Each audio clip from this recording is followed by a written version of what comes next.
Lógico que é filho meu, pretendo beneficiar o filho meu, sim, pretendo, tá certo? Eu não vou. Se eu puder dar um filé mignon ao meu filho, eu dou, mas não tem nada a ver com filé mignon essa história aí, nada a ver. Na medida em que a crise do PSL vai se desdobrando e é levada para as redes sociais, como ocorreu ontem, porque ontem foi um dia movimentado, gente. Ontem você teve a Joyce Hasselman indo tanto no Pânico, na rádio, quanto no Roda Viva, para expor a versão dela dessa briga dela com os filhos do presidente, e de certo modo com o presidente também, embora ela diga que esteja tudo bem entre ela e o Bolsonaro. Você teve o Carlos Bolsonaro retweetando o meu vídeo aqui sobre a denúncia da Joyce Hasselman de que ele seria quem está por trás do pavão misterioso. O Glenn Greenwald também retweetou, então isso indica que tem algo por trás disso, onde há fumaça, há fogo. E a Joyce Hasselman reforça isso no Roda Viva. Quando ela é perguntada sobre essa acusação de que o Carlos Bolsonaro seria o pavão misterioso, ela diz que ela tem duas suspeitas de duas pessoas que trabalhariam nesse perfil. Ela não fala diretamente que seria o Carlos Bolsonaro, mas isso já ficou claro no tweet dela. Então a gente pode supor que tem a mão, de fato, do Carlos Bolsonaro ou de uma equipe vinculada a ele. Eu quero trabalhar com alguns pontos aqui das falas da Joyce Hasselman ontem e desse cenário que se desenrolou.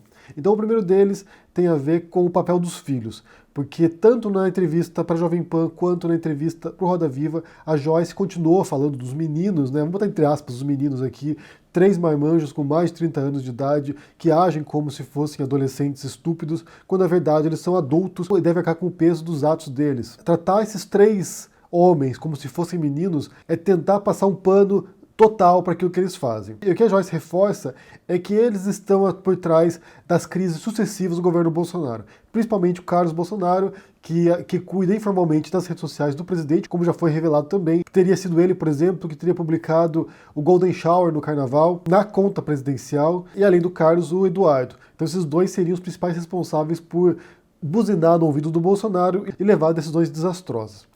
A gente não pode menosprezar o impacto que os filhos têm na política do Bolsonaro. De fato, a gente sabe que eles têm influência. Mas, por outro lado, em vários momentos, crises foram criadas pelo próprio Bolsonaro. Por exemplo, vou citar aqui alguns casos recentes.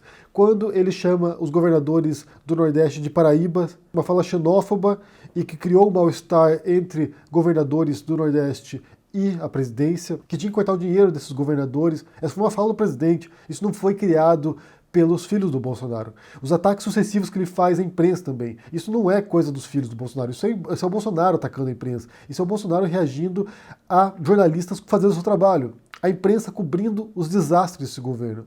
Outro caso foi o mal-estar também, a crise diplomática entre o Brasil e a França, entre Bolsonaro e Macron. Isso não foi obra dos filhos do Bolsonaro. Isso foi uma obra do presidente. Isso partiu dele, e isso teve repercussão internacional. Então isso não foi obra dos filhos. E o discurso do Bolsonaro na ONU também, quando ele se põe em antagonismo em relação ao mundo, isso também não é obra dos filhos do Bolsonaro.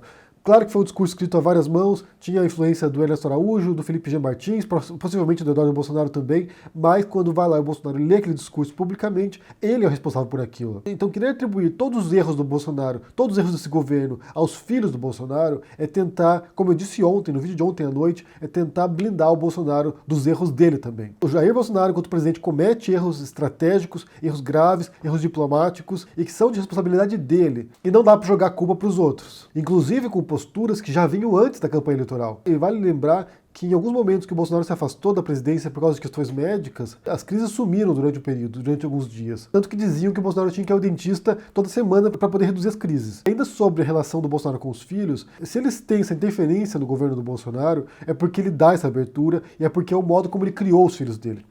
Basta lembrar, por exemplo, que o Carlos Bolsonaro entrou na política a pedido do Bolsonaro para que o Carlos Bolsonaro concorresse com a própria mãe dele, no Rio de Janeiro. Ele foi emancipado pelo Bolsonaro para poder participar da eleição menor de idade. Ele tinha apenas 17 anos quando foi jogado contra a própria mãe numa eleição a pedido do Bolsonaro. Então ele estimula esse tipo de situação. Quando, por exemplo, ele vai na câmera, numa live, e diz que ele vai dar o filé mignon pro filho dele, sim, se referindo à indicação do Eduardo Bolsonaro para embaixador do Brasil nos Estados Unidos, ele está apontando, ele está dando sinais de como ele criou os seus filhos. E é o modo como ele interpreta também o próprio governo brasileiro, o próprio Estado brasileiro. É uma visão patrimonialista do Estado, como se agora, sendo o presidente, ele fosse um imperador, fosse um rei que ele pudesse encher da sua parentada dentro do governo. Como se ele pudesse criar uma dinastia. Na verdade, você tem agora 3 presidentes da República. Você tem Jair Bolsonaro, você tem o Carlos Bolsonaro e você tem o Eduardo Bolsonaro. É um triunvirato. Você tem uma dinastia agora. E não tenho dúvida nenhuma de que ele está preparando a sucessão para os filhos dele. Que a intenção dele é manter realmente uma linhagem de políticos bolsonaristas. Não tenho dúvida nenhuma disso. E o Bolsonaro vai continuar enfiando os filhos dele na política sim. O Renan, por exemplo, já possivelmente está sendo preparado para isso também, para entrar na política em breve. Então esse é o primeiro ponto. Não dá para descolar os atos dos filhos do Bolsonaro do próprio Bolsonaro. Se eles fazem isso é porque o Bolsonaro permite isso. Não é ele que é manipulado pelos filhos. É um clã, funciona como uma máfia isso. Eles trabalham em conjunto. Eles fazem parte do mesmo ideal de sociedade e de Estado. Desse Estado patrimonialista, quando você pode encher o governo com sua parentada. Porque se não for isso, há uma tremenda contradição entre a imagem que se criou do Bolsonaro, do homem forte, com punho firme, que vai controlar as redes do país, e ao mesmo tempo incapaz de controlar os próprios filhos. Incapaz de dar um basta. Sossega aí. É uma contradição. O segundo ponto que a gente viu também é que a Joyce Hasselmann está capitalizando já, pensando nas eleições municipais de São Paulo. Ela já se apresenta como candidata à prefeitura de São Paulo e pode ganhar assim. A gente não pode menosprezar a força ainda que existe nessa retórica anti-esquerda, porque para eles é mais importante atacar a esquerda do que ter um projeto positivo para o país. Eles se apresentam como oposição à esquerda. Nós governamos em oposição aos outros. Não com metas nem com projetos específicos. É um governo de destruição, é um governo de negação dos outros. Então a Joyce já se apresenta como candidata, embora haja uma divergência aí, aparentemente, entre quem será o candidato do PSL. Parece que o presidente está se aproximando do Datena, em vez da Joyce Hasselmann, e talvez por causa dessa crise isso se reforce também em breve. Então a Joyce Hasselmann vai aproveitar agora esse momento de visibilidade que ela está tendo por causa dessa crise para reforçar sua plataforma enquanto candidata à Prefeitura de São Paulo. Um outro ponto também que foi possível observar nessas entrevistas de ontem foi o desgaste da figura do presidente. Quando perguntada se ela é mais lavajatista, se ela é mais Sérgio Moro do que bolsonarista, ela disse que ela é 100% lava-jato e que a imagem do Bolsonaro está de fato desgastada. Então, no eventual cenário futuro de eleição presidencial com a figura de Sérgio Moro, é muito possível que vários bolsonaristas migrem do Bolsonaro já desgastado por tantas crises criadas ao longo de 4 anos de governo. Será que ele vai sobreviver até lá? Né? Será que ele vai resistir enquanto presidente até lá? Que essas figuras migrem e orbitem o Sérgio Moro. Como vocês viram naquela pesquisa que foi publicada pela Veja dias atrás, que muita gente contestou, disse que era armação, que não tinha validade nenhuma. Como vocês viram naquela pesquisa lá, o Moro é a única figura que derrotaria o Bolsonaro nas urnas. Nesse momento, né? Olhando esse cenário agora, 2019. Apesar da Vaza Jato, apesar das denúncias de conluio entre Procuradoria e juiz de primeira instância, entre Dallagnol e Sérgio Moro, a imagem do Moro ainda é muito forte dos brasileiros. A impressão que eu tenho é que as denúncias da Vaza Jato não chegaram a quem deveria chegar, que é o grande eleitorado. Não temos nenhuma confirmação ainda de que o Moro será candidato, mas se ele for candidato, pode ser sim que ele abocanhe boa parte do eleitorado bolsonarista. E por fim, o último ponto que também foi questionado, principalmente no Roda Viva, foi a questão das fake news. De como a Joyce Hasselmann também integrou esse tipo de divulgação de notícias falsas, embora ela negue, ela disse que ela não fez isso, que ela tinha evidências de que eram verdadeiras. Naquela notícia, por exemplo, de que uma grande empresa de comunicação receberia 600 milhões de reais para atacar o Bolsonaro, o que é um valor absurdo. E ela sabe disso, e que foi uma denúncia que ela fez dias antes da Veja publicar a reportagem chamada O Processo, que mostrava o processo do Bolsonaro de separação de uma de suas ex-mulheres, na qual ela acusa o Bolsonaro de ter roubado dinheiro de um cofre, de a ter ameaçado. E que graças a essa denúncia, entre aspas, da Joyce Hasselmann, essa reportagem teve um impacto muito menor do que ela deveria ter tido. Então você tem uma pessoa como a Joyce, que fez parte de um sistema que se alimentava a partir de mentiras, de fake news, que continuou operando depois da eleição para destruir a reputação de inimigos eleitorais do Bolsonaro, de opositores, e agora quando ela se torna vítima disso, de maneira brutal e cruel, convenhamos, quando ela passa a se tornar vítima disso, de repente surge o interesse de confrontar as fake news. Então é muito conveniente. E você viu isso com diferentes personalidades bolsonaristas também. Elas faziam parte do sistema e depois, quando se tornam alvos disso, por alguma razão, por qualquer tipo de divergência que elas tivessem com o partido, ou com o Bolsonaro, ou com os filhos do Bolsonaro, quando passam a ser alvos disso, aí há interesse real de você confrontar as fake news e confrontar essas máquinas de destruição de reputação.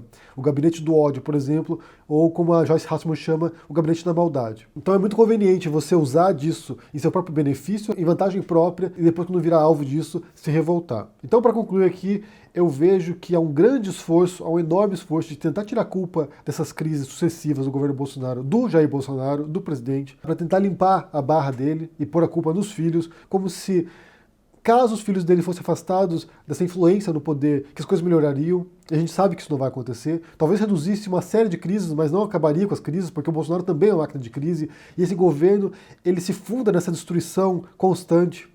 É como eles trabalham. constantemente destruindo as coisas. A Joyce Hasselman não é a primeira a ser alvo desses ataques, a ser alvo dessa avalanche de difamação, e nem será a última também. Porque é como eles trabalham. Esse é um modo que ajudou a eleger o Bolsonaro, eles fizeram isso durante a campanha eleitoral, e ela sabia disso provavelmente, e continuaram fazendo depois. Então todo esse sistema vai perseverar ainda, vai persistir, porque é como eles trabalham. A gente não pode pensar no Bolsonaro e na eleição dele sem pensar no uso que eles fizeram das redes sociais para destruir os inimigos deles. Que inicialmente era a esquerda, que inicialmente eram partidos ou figuras da esquerda, mas que agora é qualquer dissidente. Qualquer pessoa que vai lá e critica o Bolsonaro ou que se põe no caminho do clã Bolsonaro está sujeito a isso. Inclusive ontem, quando o Carlos Bolsonaro vai lá e retuita meu vídeo, a impressão que eu tive é que ele estava convocando as redes bolsonaristas para atacarem meu vídeo. Mas não deu certo até o momento, pode ser que venha depois. Eu quero saber o que vocês pensam sobre isso, se vocês assistiram essas entrevistas da Joyce Hasselman ontem no Pânico e no Roda Viva, o que você pensa das falas dela sobre os filhos? Se vocês concordam que a culpa desses desastres, dessas catástrofes, dessas crises sucessivas do governo Bolsonaro é dos filhos dele? Se porventura eles fossem afastados disso, se melhoraria as coisas? Eu acredito que não. Eu acho que o Bolsonaro é o elemento principal do caos e da desordem e da destruição. Os filhos do Bolsonaro são reflexos dele. O modo como os filhos se comportam é o modo como o Bolsonaro se comporta também. Inconsequente, irresponsável, infantiloide. Eu quero saber o que vocês pensam sobre isso. Deixa um comentário aqui embaixo, deixa o joinha, assina o canal, ajude no Apoia e a gente se vê por aí. Abraço e até mais. Tchau.